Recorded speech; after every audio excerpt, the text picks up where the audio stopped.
እውን ሮናልዶ እግር ኳስን ስለማቆም እያሰበ ነውን? So you expect this World Cup to be your last, do you? Definitely yes, because he's የኃያላኑ ፀሐይ እያሽቆለቆለች ነው። ሮናልዶ እግር ኳስን ስለማቆም እያሰበ ስለመሆኑ ፍንጭ ሰጥቷል። በእርግጥም ታላቁ ተጫዋችና እግር ኳስ ሊለያዩ ጊዜው የደረሰ ይመስላል። በዚህን ሰዓት የበርካቶች ጭንቀት ከሜሲና ሮናልዶ ማን ይበልጣል፣ ማንስ የተሻለ ክብር ይገባዋል የሚል አይደለም። አሁን ጥያቄው ኃያላኑን ማን ይተካል፣ ሮናልዶና ሜሲን የሚያስረሱ ከዋክብትስ በእርግጥ እግር ኳስ ያመጣሉ ወይ የሚል ሆኗል። ኃያላኑ ሲቦርቁ የሰነበቱበት በርካታ ስኬቶችን ያስመዘገቡበት ዘመን እንደ ተስያ ጥላ ከኋላቸው እየሸሸ ነው። ለመሆኑ ሮናልዶ ከሲኤንኤን ጋር በነበረው ቆይታ ምን አለ? I'm really enjoying the moment right now.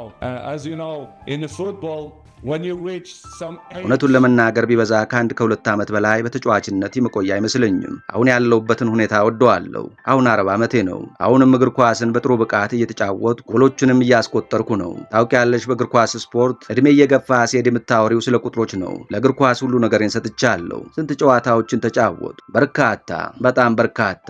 ዛሬም በርካታ ስኬቶችን ከሀገሬና ከምጫወትበት ክለብ ጋር እያስመዘገብኩ ነው። በሂደቱ እየተዝናናው ነው።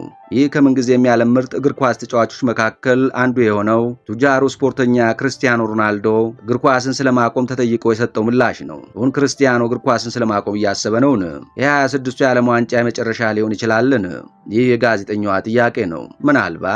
ምናልባት ሊሆን ይችላል። እንደምታውቂው የዓለም ዋንጫ የዓለማችን ትልቁ እግር ኳሳዊ ውድድር ነው። በዚህ ዓለም ዋንጫ ላይ ይጫወታል። እሱ የመጨረሻ ሊሆን ይችላል። ያኔ 41 ዓመት ይሆነኛል ማለት ነው ይላል ሮናልዶ። የ5 ጊዜ ባላንዶር ባለክብሩ በእግር ኳስ ታሪክ የመጀመሪያው ቢሊየነር ለመሆን የቻለው ስኬታማ አጥቂ መስመር ተጫዋች ጎልማሳው ፖርቹጋላዊ ክርስቲያኖ ሮናልዶ ዓለም እርሱን ከእግር ኳስ ሜዳ የማይበት ዘመን መቃረቡን ለሲኤንኤን በግድምዳሜው ተናግረዋል። I mean, soon is probably 1-2 years. So you expect this World Cup to be your last? Definitely yes. እግር ኳስ ህይወቴ በርካታ ስኬቶችን ተቀዳጅቻለሁ። አሁንም እግር ኳስን በጥሩ ሁኔታ እየተጫወትኩ እገኛለሁ። ነገር ግን እግር ኳስን የማቆምበት ጊዜ የተቃረበ ይመስለኛል። ከዚህ በኋላ በእግር ኳስ ስፖርት ብዙ የምታዩኝ አይመስለኝም ያለው ሮናልዶ የ26ቱ የዓለም ዋንጫ ስኬታማ ጉዞ መቋጫ ሊሆን እንደሚችል ፍንጭ ሰጥቷል። በእርግጥም እርሱ እንዳለው ሮናልዶን ከእግር ኳስ ሜዳ የማናይበት ዘመን ሩቅ አይደለም። ሜሲንና ሮናልዶን የመሰሉ ከዋክብትን ከስፖርታዊ ውድድሮች ማጣት የሚያጎድለው ጣዕም የለም ብላችሁ ታስባላችሁ?